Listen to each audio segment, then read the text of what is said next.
Hello everyone, nandito po tayo ngayon sa onion farm ni Alfredo Alipio ng Barangay Pesa, Bungabo, Nueva Ecija. Bali, nagpa-harvest po siya ng white onion ngayon. Ang variety po ng kanilang sibuyas, Taki. Ito po si Sir Amber ng Barangay Antipolo. Sir, magkano po na-idil tong sibuyas nila? 92. Ay, 92 pesos per kilo. Bakit po 92? Meron po nagsasabi na medyo... Nakakatulog isang araw pa to eh. Anong isang araw pa? Bali, ang date po ngayon ay January 15, 2026. Tama. Magkano na po may presyuhan ngayon? 85, 80. Bakit po parang mas mababa, ang bilis ng pagbaba? Paano yung iba, pinupwersa nila dahil may mga uod na, saka umahabi leeg. Hindi na pwedeng patubigan, hindi na pwedeng itagal. Sa tansya nyo po ba sa ganong presyo na 80 hanggang 85 pesos, magkakaroon ng income si farmers? Conforme, kung hindi masisira yung sibuyas niya, pero pagka inaapo, ala, di aanihin.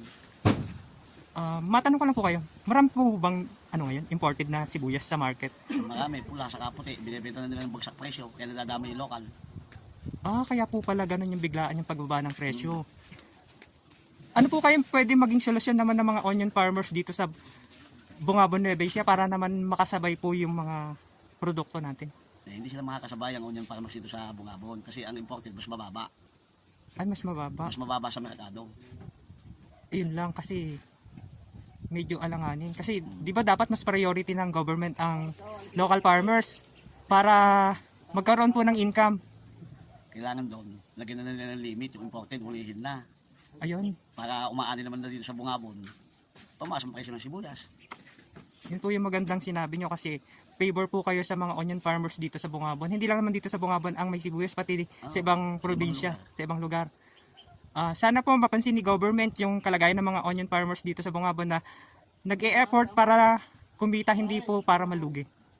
May hinatagang ani rito. Ito, baka, ito, natsambahan niya, maganda yung ani niya.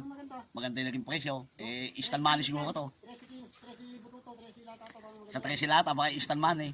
Ay, yun lang medyo. Di paano yun, walang magiging kaparte si farmers. Meron siguro dahon. Napanggisa. Yun lang. Sana na...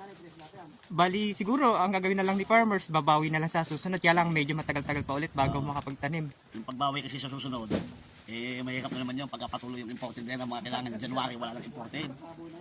Malabo na yun eh. Yun nga po. Yun lamang po at maraming salamat.